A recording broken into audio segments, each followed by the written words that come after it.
안녕하십니까. 신의균의 군사TV 알기 쉬운 무기백과입니다. 아주 중요한 무기를 알기 쉽게 설명해 드리는 코너죠. 자, 오늘의 주인공은 이란 방공망을 유린한 마게조 팔콘, 이스라엘의 F-16I 슈퍼 전투기 알아보겠는데요. 지난 4월 19일 날 이란의 영토 깊숙이 들어가서 이란의 S-300 지대공 미사일 시스템을 박살내버렸던 바로 그 전투기예요. 스텔스기인 줄 알았는데 알고 보니까 F-16이었다. 그런데 그 F-16 중에서도 F-16I 슈퍼라는 전투기인데 이게 우리 한국 또는 다른 나라가 가지고 있는 F-16과 뭐가 다른지 한번 알아보도록 하겠습니다. 자, 이란의 이스파한 공군기지 S-300 포대를 강타한 공습이죠. Before, After. 여기가 이제 S-300 포대인데, 사격 통제 레이더가 여기 있죠. 제일 중요한 겁니다. 그리고 이제 발사대가 전방에 쫙 이렇게 전개되어 있는데, 사격 통제 레이더가 이렇게 박살나 버렸어요. 그 다음날 찍었더니 없는 겁니다. 완전히 한 방에 그냥 깨끗하게 제거됐죠. 자, 4월 27일, 현지 시각 이란 인터내셔널이 보도를 했는데, 이스라엘의 금요일 공습으로 이란 이스파한 공군기지의 S-300 사격 통제 레이더가 정확하게 파괴된 사실이 위성 사진을 통해 확인되었다. 해당 공습에는 램페이지 미사일이 사용된 것으로 알려졌다. 자, 그러니까 지금 뭐 F-16이 갔는지 F-35가 갔는지 이 말은 없어요. 그런데 해당 공습에 램페이지 미사일이 사용된 것으로 알려졌다. 그거 어떻게 하냐? 여기 잔해가 있겠죠.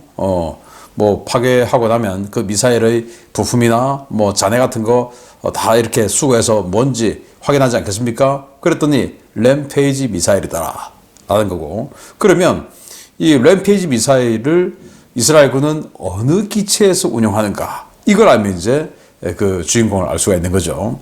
자, 이때 이 F-16이 가서 램페이지 2발을 쐈다고 합니다. 시간차를 두고. 그래서 이 2발이라는 것은 하나가 예비탄이죠. 원래 공대공 전투를 할 때도 2발을 쏘지 않습니까? 한 발은 이제 실제로 요격탄이고 또 한 발은 이 요격탄이 제밍이나 실패를 했을 때 나머지가 들어가는 거. 그래서 이날도 2발을 쐈는데 첫 발이 정확하게 명중을 해버렸기 때문에 두 번째 발사한 이 2탄은 추가적인 어떤 부수 피해가 생기면 안 되는 그런 작전이었죠. 왜? 이란에게 경고는 하되 또 우리가 보복은 하던 어떤 그 여러 가지 모습은 국제사회에 보여주되 이란을 크게 자극하진 않아야 된다라는 이런 그 요구사항이 있었겠죠. 그래서 한 발이 딱 명중하고 나니까 두 번째 날아가던 이 미사일은 발사는 했지만 중간에서 자폭시켰다고 하는 주장들이 나오고 있습니다. 제가 봐도 그런 것 같아요. 자, 그래서 속수무책 당했던 이란, 이렇게 우리 방공망이 쫙 있고 이 타격받은 이 S-300만 해도 자기 스스로가 방공미사일 기지 아니겠습니까? 그런데 맞았다? 그러면 스텔스니까 우리가 못 잡았지. 이거 이제 할 말이 있는 거죠. 그래서 F-35인 줄 알았는데 미사일 잔해 조사해보니까 램페이지더라. 그러면 F-35가 램페이지 쓰냐? 아니에요. 이스라엘은 저희는요 주로 F-16I에서 그 쏘는데요 이렇게 이야기해요. 왜냐? 램페이지는 이 306mm 지대지 로켓을 개조시켜서 공대지 미사일로 만든 건데 길이가 길어요. 그래서 이 F-35의 내부 무장창에 들어가지가 못합니다. 길이가 길어서. 그래서 지대지 용도로 쐈을 때는 150km 날아가는데 공대지니까 중력 그리고 속도 뭐 이런 것들이 붙어서 250km를 날아갑니다. 자, 그래서 우리 일부 언론이 이란과 이라크 국경 근처에서 쐈다라고 하는데 그 말도 안 되는 소리고, 왜냐? 국경에서 이 이스파한 기지까지 550km인데 램페이지는 250km밖에 안 날아가요. 그러니까 최소 250km, 현실적으로 한 300km는 국경에서 파고 들어가서 쐈다 이 말입니다. 그래도 이 F-16 못 봤다, 이게 이제 황당한 거죠. 아무튼 그 F-16이 이란 영토 300km까지 들어가 쐈는데 과연 이 F-16이 그 정도 항속거리 나오나? 라는 문제가 아니겠습니까? 이야, 그런데 이거 한번 보십시오. 왕복 3,000km가 넘는 작전인데 왜 F-16I였을까? 이걸 사실 깜짝 놀랄 이야기인데요. 우리 한국의 KF-16 블락 50이죠. 그거하고 똑같은 버전이에요. 그런데 우리 거하고 많이 달라요. 뭐 등짝에도 뭐가 있고, 예. 또 이 어깨에도, 우리 어깨라고 하는데, 어깨에도 뭐가 불룩한 게 있고, 또 이 코 부분, 노즈, 옆에도 또 뭐 귀 같은 게 또 붙어 있고, 뭐 희한합니다. 이게 외부 연료 탱크, 컨포멀 탱크죠. 그리고 여기는 전자전 장비가 들어가죠.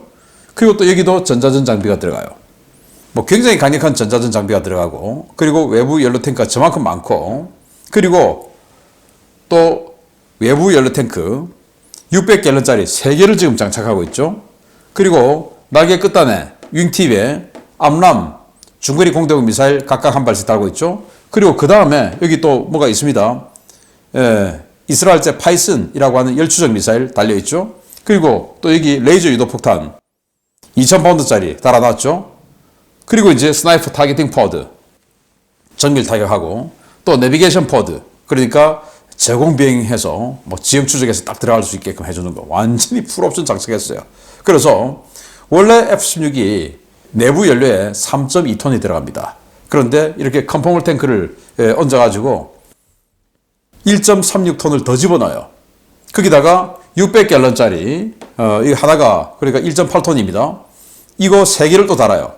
5.4톤이죠. 그래서 총 연료를 9.96톤이나 실어요.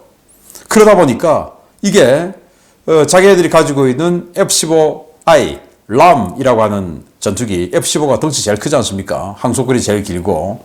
그런데 그 F-15는 연비가 안 좋죠. 연비가 안 좋다 보니까 기름을 많이 실어도 이거보다는 적게 가는 겁니다. 왜? F-15는 이 F-16에 들어가는 엔진 똑같은 걸 2개를 싣죠. 그러다 보니까 한 개만 싣고 있는 이거보다는 연비가 더 안 좋죠. 물론 이 상태에서 기동성 이런 것들은 보장하기 힘들겠지만 멀리는 간다. 그래서 F-15I 람, 이 F-15I 람이 F-15E 스트라이크 이거라고 같은 거거든요. 그거보다 이게 더 멀리 가는 겁니다. 그래서 장거리 타격 작전에 이걸 쓴다라는 거죠. 와, 정말 대단하죠. 우리 한국의 KF-16 바로 그거하고 똑같은 블락 50 버전이에요. 자, 그래서 같은 블락 50인데 우리는 GE 엔진을 썼으니까 50이, 여기는 이제 PW 프레드 앤 휘트니 엔진을 써서 50이라고 봐야 되겠죠. 이 도대체 뭐가 다르냐? 이스라엘군의 개조. 뭐 미국은 이스라엘이 뭐 마음대로 개조하게끔 소스 코드 다 열어주고 니들 마음대로 해라는 자율권을 줘놨어요. 왜? 자기 대신 피를 흘려가면서 중동 지역을 대신 조정해주고 있죠. 그래서 우리 한국의 KF-16, 물론 지금은 이제 F-16V 사용으로 업그레이드해서 A사 레이더가 들어가는 중이지만, 우리 한국의 KF-16은 APG-68V5 버전이에요. 근데 여기는 V9 버전. 그래서 우리 거보다 개조되기 전에 우리 거보다 한 20% 이상 탐지거리가 더 넓고요. 그리고 자국산, 이스라엘산 전자장비, 그리고 항법 장치가 장착되어 있고, 그래서 미국산보다 더 성능이 좋다 그래요. 그리고 이스라엘산 ECM 전자전 장비가 장착이 되어 있고, 그리고 자국산 데이터링크, 자국산 무장통합, 아까 보시다시피 파이슨 열추적 미사일 같은 거 들어가 있죠. 그리고 여기 보시면 여기 뭐 제이담 같은 폭탄이 보입니다. 이게 제이담이 아니고 앞에 지금 날개가 달려 있죠, 핀이. 그래서 이게 스파이스라고 하는 이 이스라엘판 제이담이라고 하는 건데, 이런 거 뭐 달게끔 해줘요. 우리는 뭐 KGGB 절대 미국이 허락 안 해주죠. 그런데 여긴 다 해줘요. 이스라엘이니까. 돈도 뭐 또 미국이 대주니까. 자, 일본 F2, 이 일본 F2도 F-16을 조금 사이즈를 키운 거 아닙니까? 그 F2가 총 22톤인데 최대 이륙 중량이, 그 F2를 능가하는 헤비급 F-16이 되었어요. 이 F-16I 수파가. 크기, 길이가 한 15cm, F-16보다 일반 거, 우리 한국 거보다 길어졌고, 그리고 높이도 이 꼬리에 전자전 장비 좀 추가하다 보니까 높이도 한 30cm 더 높아졌어요. 뭐 이런 여러 가지 덩치가 약간 커졌고, 그러다 보니까 자체 중량이 539kg, 이를테면 우리 한국 KF-16보다 더 무게가 무거워졌어요. 539kg만큼 장비가 들어갔다 그 말이죠. 그리고 이제 컨포멀 탱크하고 쫙 갖다 붙이면 최대 이륙 중량이 4,382kg 더 늘어나요. 4.4톤이나 더 무겁다 이거죠. 그래서 우리 한국 KF-16이 개조되기 전입니다. V 사용으로 개조되기 전에 최대 이륙 중량이 19톤이 약간 넘는데 이거는 23.5톤. 와, 엄청나죠. 일본 F2가 22톤인데 그 정도로 완전히 헤비급이 된 겁니다. 속도는 마 2.0이라고 하는데 제가 봤을 때 그 정도 안 나올 것 같아요. 그래서 항속거리는 이 2000km 이상 간다. 공중급이 가능하고요. 자, 이렇게 완전히 그냥 풀옵션으로 장착을 다 하고도 무장을 컨포멀 탱크, 외부 연료 탱크 다 빼고 그냥 순수 무장만 4.8톤 달 수 있다. 엄청난 거죠. 그리고도 이륙이 가능하다는 게 참 놀라운데. 자, 그래서 이제 장거리 타격할 때 이스라엘군이 F-16I 수파 이놈을 쓴다는 거예요. 이스라엘군은 총 224대의 F-16 시리즈 전투기를 가지고 있는데 그 중에서 102대를 이 수파 버전으로 업그레이드를 했습니다. 그래서 나머지 100여 대, 120대 정도를 일반 제공하고 캡 돌고 하는 이런 용도로 쓰고 로우급 용도로 쓰고 이 102대 개조한 이 수파 이걸 가지고 장거리 타격을 하는 거죠. 그래서 이게 도대체 블락 52로 봐야 되냐, 블락 52 플러스로 봐야 되냐, 또는 블락 60으로 봐야 되냐. A사 레이드는 아니에요. 그래서 블락 60은 아니죠. 그런데 그리스나 폴란드가 가지고 있는 블락 52 플러스 그보다 또 훨씬 좋으니까 이거 플러스라고 해야 되나? 그것도 애매하니까 그러면 블락 60 마이너스라고 하나? 하여튼 그런 고민에 쌓여 있는 그 블락 52와 블락 60 사이 그 어딘가에 있는 이런 전투기다라는 거예요. 그래서 이스라엘군의 핵심 타격기로 운용되고 있는 F-16I인데 이거 한번 보십시오. 처음 보는 그 무기일 겁니다. 아마 밀덕들도. 그래서 이게 뭐냐? 락스라는 베일에 쌓인 탄도미사일입니다. 공대지 탄도미사일이에요. 탄도미사일이니까 당연히 극초음속이겠죠. 이를테면 러시아의 킨자 같은 그런 건데 킨자보다 덩치가 훨씬 작죠. 그래서 사거리는 한 300km 이 정도로 예상이 되는데 아무튼 탄도미사일이니까 극초음속으로 예상이 되고 이게 이번 공습작전 때 그 이라크에 있는 그 카타이브 헤즈볼라 기지를 또 같이 때렸는데 거기에서 이 락스의 잔해가 발견됐다라는 설이 있습니다. 그리고 이번에 이제 이란 기지를 때렸던 바로 램페이지가 이겁니다. 원래 306mm 지대지 다련장 로켓, 바로 로켓이에요. 그걸 이제 공대지로 쏘는 겁니다. 램페이지. 그래서 전문 타격기로 운영되고 있는데 지금 이 이스라엘 공군이 F-15EX 25대 계약을 해놓고 또 미국에게 더 줘 해서 총 50대 F-15EX 지금 가지고 들어올 거예요. 미국은 다 주지 않습니까? 자기들 예산으로 다 해주죠.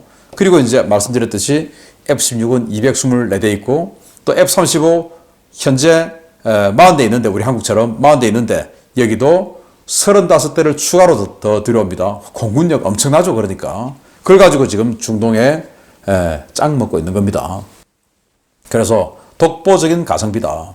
F-35 한번 뜨는 비용, F-15 한번 뜨는 비용보다 훨씬 싼 가격에 한 소티를 때울 수가 있고 그리고 부품도 많고 연비 좋고 그래서 당분간 계속 이스라엘군의 주력 타격기로 쓰면서 주변에 있는 시리아, 이라크, 또 이란 이런 불량 국가들을 억제하는 이런 첨단 선봉에서는 그런 전투기가 될 것이다 라는 게 바로 F-16I 우리 KF-16하고 비슷한 시기에 도입을 해서 자기네들이 자체적으로 이렇게 엄청난 능력을 가진 전투기로 개량을 해버린 F-16I 수파 알아봤습니다. 마치겠습니다. 감사합니다.